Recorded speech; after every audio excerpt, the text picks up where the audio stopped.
Let me tell you everything you need to know to play Miraidon like a pro. Let's talk about it.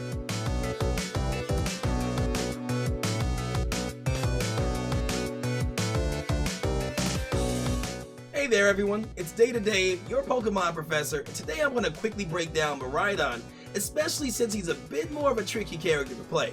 It's not that he's a hard character in my opinion, but you have to play smart to play him well, which I know you can do. So first, let's talk about the build. I'm giving what I call the standard and safest build for Miraidon and probably going to be the most popular move-wise. Now this build is made for him to be either top or bottom lane, right? I don't recommend that you take this for jungle. You could try, but I'll give you another video soon that'll break that down on a better way to go about that before taking him to jungle.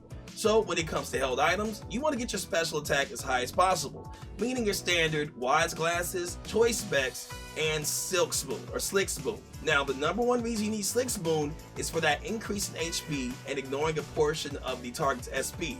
More importantly, he also gets that HP, right, and special attack.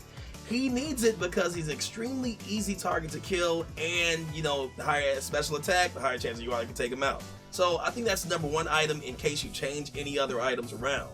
Now regarding moves for what I call the standard build, Charge Beam and Thunder. So the first thing I'll explain is Thunder. When you send out Thunder at an enemy, it will continually attack and chase an enemy. Think of like a storm cloud in a sense, right? But every time it hits, it slows the enemy, making them easier to hit. And you can sometimes just throw it out yourself and just let it do its damage on its own. It's not a lot of damage, but at least it's continual and it's AoE. Now your Charge Beam, which is what I consider huge damage, can not only be stacked, but it also lets you use out a long beam that you can walk around and do continual damage, and anyone in it takes that damage. It's really amazing and a very strong damage dealer. So it has an amazing range, continuous damage. I highly recommend it because not many people can outrange you in this game. Now for badges, since we talked about his HP being lower or he's easy to kill, you want your special attack and HP to be your primary focus. Get those stats as high as you can in my opinion, and change if you will on that, but I think those are the best ones to get. Now when it comes to battle items, and we can debate it out, but I'm a little bit biased towards X speed on majority of my builds. Because when I have that Charge Beam out that I'm holding, let's say I need to X speed so I can move it over really quickly, or move it to the left real quick. I feel like that's easier for me. And you could do the same thing with the eject button, which is the other recommendation, but ultimately that goes to how you play and your preference on how you run this character. So either or works for that, but ultimately your choice in how you play. So speaking of playing, let's talk a little bit about gameplay and the game plan.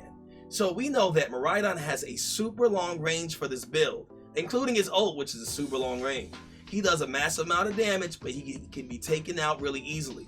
That means your primary goal is to stay positioned in the back and do damage without overextending. When it comes to team fights, you want to be behind your team but doing damage in the back. When it comes to 2-on-2s, 3-on-3s, it's the same deal. You want to be around another player, but you don't want to be getting hit by the other team. So make sure you keep and maintain your distance in a safe way, like you're driving a car, drive to your safety or your distance. Bringing it back to Pokemon, ultimately, if it's a one-on-one situation, you have full health, and we'll say a Zoroa has full health, chances are if he's close to you, you might not be able to outplay or beat him. It'll just be a bit tougher.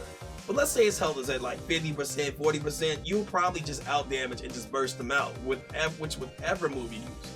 Based on whichever move you use, words are a little hard. So ultimately, you want to put yourself in a better position and situation. So when it comes to strategy, and this is what I highly recommend, positioning. You don't have to be near the enemy to do damage. You can out-damage them from a long distance away. If Zoroa is all far over here and I'm hitting them, I can just whittle his health down. Charge Beam, Thunder, using my ult, whatever it is. So that's your focus. Whittle them down, take them out, or be behind somebody and work with them. So this is definitely a character you want to play with your team. And you know how it is in Pokemon Unite. It ain't always the greatest teamwork going on, especially if you play with randoms, but if you keep that in mind, you'll be able to play Miraidon extremely well. But remember, your positioning needs to be on point in choices as well. One thing I do want to touch on is the Hadron engine, if I'm pronouncing that correctly.